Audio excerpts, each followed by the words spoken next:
ಮಾಡಿಸಲಿಕ್ಕೆ ನಾನು ಬದ್ಧನಿದ್ದೇನೆ. Thank you. ಅದರಲ್ಲಿ ನಾನು ಸ್ಪಷ್ಟೀಕರಣ ತಮಗೆ ಕೊಟ್ಟಾಯಿತು.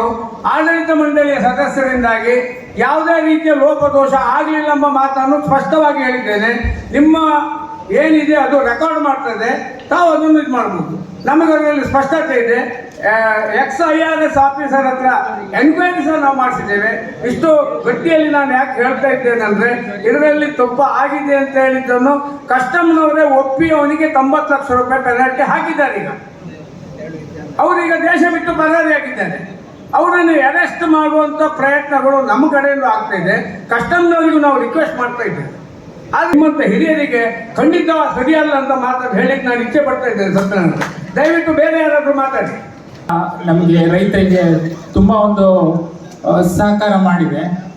ಅಂದರೆ ಈ ನಾನ್ ಪೆರಿಷಬಲ್ ಐಟಮ್ಸು, ಕಾಳುಮೆಣಸು ಇರ್ಬೋದು, ಕೊಕ್ಕೋ ಇರ್ಬೋದು, ಈ ಥರ ಒಂದು 5-6 ವಸ್ತುಗಳಿಗೆ ಮಾತ್ರ ಸೀಮಿತವಾಗಿ ಕೆಲಸ ಮಾಡ್ತಾ ಇದೆ. ಇನ್ನು ಮುಂದಕ್ಕೆ ಅಂದರೆ ಈ ಪೆರಿಷಬಲ್ ಐಟಮ್ಸ್ ಇರ್ಬೋದು, ತರಕಾರಿ ಬೆಳೆಸ್ತಾರೆ, ನಮ್ಮ ತರಕಾರಿ ಸಹ ಬೆಳೆಸೋರಿದ್ದಾರೆ, ಪಪಾಯ ಬೆಳೆಸೋರಿದ್ದಾರೆ, ಈ ರೀತಿಯ ಇನ್ನಷ್ಟು ವಸ್ತುಗಳನ್ನು ಬೆಳೆಸೋರಿದ್ದಾರೆ. ಅವರಿಗೆ ಸಹ ಈ ಕ್ಯಾಂಪ್ಕೋ ಅನ್ನೋ ಸಂಸ್ಥೆ ಮುಂದಕ್ಕೆ ಯಾವ ರೀತಿಯಲ್ಲಿ ಕೆಲಸ ಮಾಡುವುದು, ಮಾಡಿದ್ರೆ ತುಂಬ ಚೆನ್ನಾಗಿತ್ತು, ಮಾಡುವಂಥ ಸಾಧ್ಯತೆಗಳು ಇವೆಯಾ, ಈ ರೀತಿಯ ನನ್ನ ಒಂದು ಪ್ರಶ್ನೆ. ಬಹುಶಃ ತಮ್ಮ ಸಲಹೆ ಒಳ್ಳೆಯದಿದೆ ಸ್ವಾಮಿ. ಆದರೆ ಸದ್ಯದ ಪರಿಸ್ಥಿತಿಯಲ್ಲಿ ನಮ್ಮದು ಮುಖ್ಯ ಅಡಿಕೆಗಾರನ ಸ್ಥಿರತೆ ಮತ್ತು ಕಾಳುಮೆಣಸು ಏನು ಕೈ ಹಾಕಿದ್ದೇವೆ, ಕೊಕ್ಕೋ, ಇದಕ್ಕೆ ನಮ್ಮ ಹೆಚ್ಚಿನ ಕಾನ್ಸಂಟ್ರೇಷನ್ ಕೊಡ್ತಾ ಇದ್ದೇವೆ. ಬಹುಶಃ ಬೇರೆ ಬೇರೆ ಸಹಕಾರಿ ಸಂಘಗಳು ಇವತ್ತು ದಕ್ಷಿಣ ಕನ್ನಡ ಜಿಲ್ಲೆಯಲ್ಲಿದೆ, ಬೇರೆ ಬೇರೆ ಜಿಲ್ಲೆಗಳಲ್ಲೂ ಇದೆ. ಅವಕಾಶಗಳನ್ನು ಬೇರೆ ಸಂಸ್ಥೆಗಳು ಈ ಪೆರಿಷಬಲ್ ಪ್ರಾಡಕ್ಟ್ ಏನಿದೆ ಅದನ್ನು ಮಾಡಿದರೆ ಒಳ್ಳೆಯದು. ಬಟ್ ಕ್ಯಾಂಪ್ಕೋ ಎಲ್ಲವೂ ಮಾಡ್ತದೆ ಅಂತ ಹೇಳಿದರೆ ಕೆಲವು ಗೊಂದಲ ಆಗ್ತದೆ. ಇವತ್ತಿನ ಪರಿಸ್ಥಿತಿಯಲ್ಲಿ ಅದು ಅಸಾಧ್ಯ. ಆದರೂ ಆಡಳಿತ ಮಂಡಳಿ ನಿಮ್ಮ ಏನು ಇದೆ ಬೇಡಿಕೆ, ಅದನ್ನು ಪುನಃ ಚರ್ಚಿಸ್ತೇವೆ ಎಂಬ ಮಾತನ್ನು ಹೇಳಲಿಕ್ಕೆ ಇಚ್ಛೆ ಬರ್ತಾ ಇದ್ದೀನಿ. ದೇವಿ ಪ್ರಸಾದ್, ಕುಣಿಚಲಿಂದ ದೇವಿ ಪ್ರಸಾದ್ ಮಾತಾಡೋದು. 24162 ನಂಬರ್ 24162. ಕ್ಯಾಂಪ್ಕೋದಲ್ಲಿ ಪ್ರಾಫಿಟ್ ಅಂಡ್ ಲಾಸ್ಗೆ ಇಲ್ಲಿ ಈ ಕಡೆ ಅಧ್ಯಕ್ಷರ ಈಚೆ ಬನ್ನಿ, ಇಲ್ಲಿದೆ. ಲೈಟ್ ಆಫ್ ಮಾಡಿ, ಕಣ್ಣಿಗೆ ಹೊಡಿತದೆ. ಲೈಟ್ ಆಫ್ ಮಾಡಿ, ಈ ಲೈಟ್ ಆಫ್ ಮಾಡಿ. ಹೇಳಿ ಸರ್, ಹೇಳಿ. ಪ್ರಾಫಿಟ್ ಅಂಡ್ ಲಾಸ್ಗೆ ಆಡಳಿತ ಮಂಡಳಿ ಮಾತ್ರ ಬಾಧ್ಯತೆ ಅಂತ ಹೇಳಬಾರ್ದು ನಾವು ಯಾವಾಗಲೂ. ಯಾಕಂತ ಹೇಳಿದ್ರೆ ಕೆಲವೊಂದ್ಸಲ ಲ್ಯಾಪ್ಸಸ್ಗಳು ಆಗುತ್ತೆ, ಅಫಿಷಿಯಲ್ ಲ್ಯಾಪ್ಸಸ್ ಆಗುತ್ತೆ. ಅದನ್ನ ಆಡಳಿತ ಮಂಡಳಿಯ ಮೇಲೆ ಸರಸಗಟವಾಗಿ ಹಾಕೋದು ತಪ್ಪು. ಯಾಕಂತ ಹೇಳಿದ್ರೆ ಒಬ್ಬರ ಅಭಿಪ್ರಾಯ ಇದು ಎಲ್ಲ ಸದಸ್ಯರ ಅಭಿಪ್ರಾಯ ಅಲ್ಲ. ನೀವು ದಯವಿಟ್ಟು ಗಮನಿಸಿ, ನಾವೆಲ್ಲ ನಿಮ್ಮೊಂದಿಗೆ ಇದ್ದೇವೆ. ಈ ತರದ ಲಾಸ್ಗಳು ಅವಾಗವಾಗ ಆಗ್ತಾ ಇರುತ್ತೆ. ಥಾಯ್ಲೆಂಡಿಂದ ಈ ತರದ ಸಮಸ್ಯೆಗಳು ಬಂದದ್ದು ಗಮನಕ್ಕೆ ಬಾರದೇ ಇರಬಹುದು, ಆದರೆ ಆಕ್ಷನ್ಸ್ಗಳು ಆಗಬೇಕು, ಅದರಲ್ಲಿ 2 ಮಾತಿಲ್ಲ. ಏನು ನೀವು ನಿರ್ಣಯ ಕೈಗೊಂಡಿದ್ದೀರಿ, ನಿಮ್ಮೊಂದಿಗೆ ನಾವಿದ್ದೇವೆ. ಇದು ಆಡಳಿತ ಮಂಡಳಿ ಖಂಡಿತವಾಗಿಯೂ ಬಾಧ್ಯತೆ ಆಗುವುದಿಲ್ಲ. Thank you sir, thank you.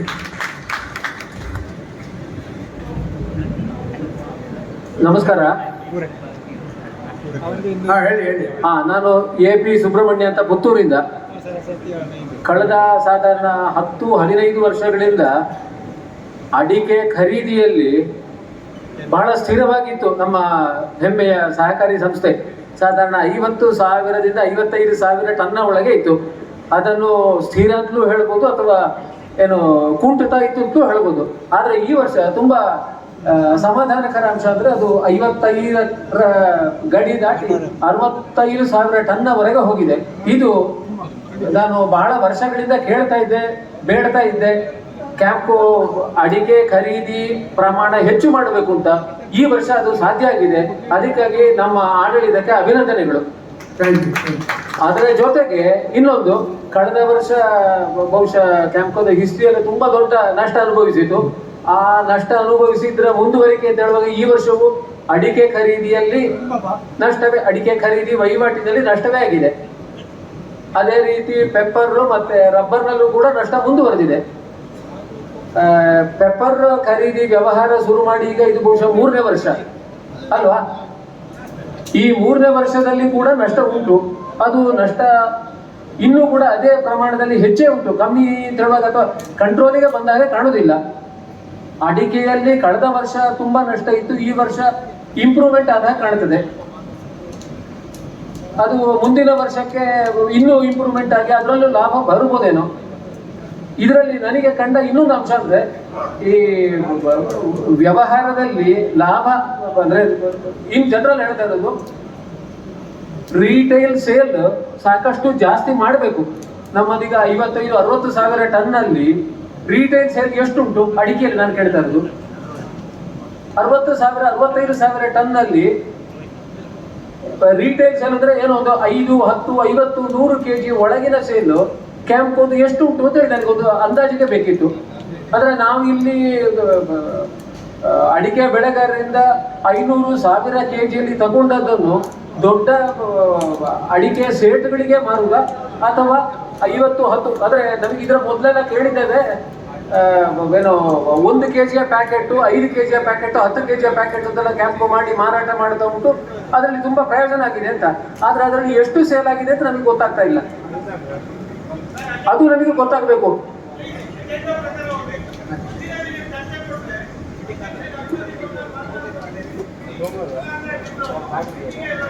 ಈ ರೀಟೇಲ್ ಸೇಲ್ನ ವಿಷಯದಲ್ಲಿ ಅಡಿಕೆಯ ತರವೇ ಕಾಳು ಮೆಣಸಿನಲ್ಲಿ ಕೂಡ ಯಾವ ಪ್ರಮಾಣದಲ್ಲಿ ರೀಟೇಲ್ ಸೇಲ್ ನಡೆಸ್ತಾ ಉಂಟು ಅಥವಾ ಈಗ ದೊಡ್ಡ ಪ್ರಮಾಣದಲ್ಲಿ ಇಲ್ಲ ಅಂತಂದ್ರೆ ಅದು ಇನ್ನು ಮುಂದಕ್ಕಾದ್ರೂ ಯಾವ ರೀತಿಯಲ್ಲಿ ನಡೀತದೆ, ನಡಿಬೇಕು ಅಂತ ಹೇಳುವ ಬಗ್ಗೆ ಒಂದು ಕಲ್ಪನೆಬೇಕು.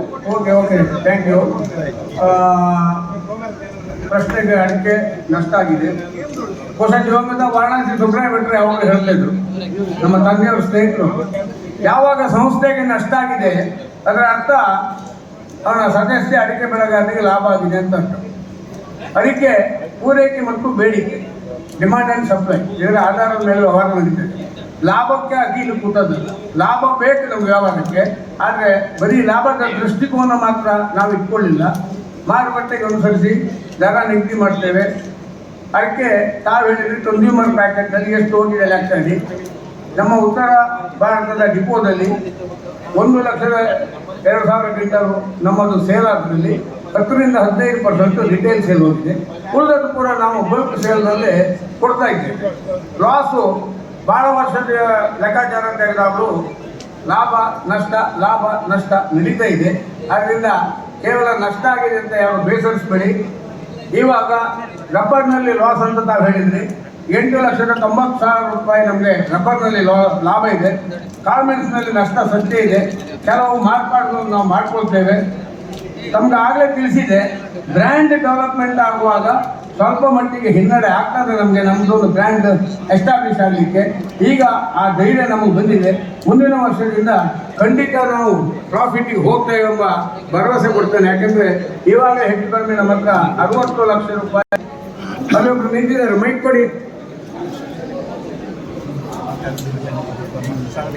ಖರೀದಿ ವ್ಯಾಪಾರಸ್ಥರಿಂದ ನೀವು ಖರೀದಿ ಮಾಡಿದ ಕಾರಣ ನಷ್ಟ ಆಗಿದೆ ಅಂತ ನನ್ನ ಅನುಭವ. ನಾನು ಅದು ಪ್ರೊಸೆಸ್ ಆಗೋ ಒಂದು ಜಾಗೆಯಲ್ಲಿ ನೋಡಿದ್ದೇನೆ. ಅವರು ಹಸಿ ಕಾಳುಮೆಣಸನ್ನು ಮತ್ತು 10 ವರ್ಷದ ಹಿಂದಿನ ಕಾಳುಮೆಣಸನ್ನು ಬ್ಲೆಂಡ್ ಮಾಡ್ತಾ ಇದ್ರು. ಅವರು ತಂದು ಕ್ಯಾಂಪೋ ಕೊಟ್ಟಿದ್ದಾರೆ, ಸ್ವಲ್ಪ ಜಾಗ್ರತೆ ಮಾಡಿ. ಸರಿ. ಹಲೋ ಮಾನ್ಯ ಅಧ್ಯಕ್ಷರೇ, ದಾಮೋದರ ಮಾಸ್ಟರ್ ಮೇಯಪ್ಪನವರು 258 ನಂಬರ್.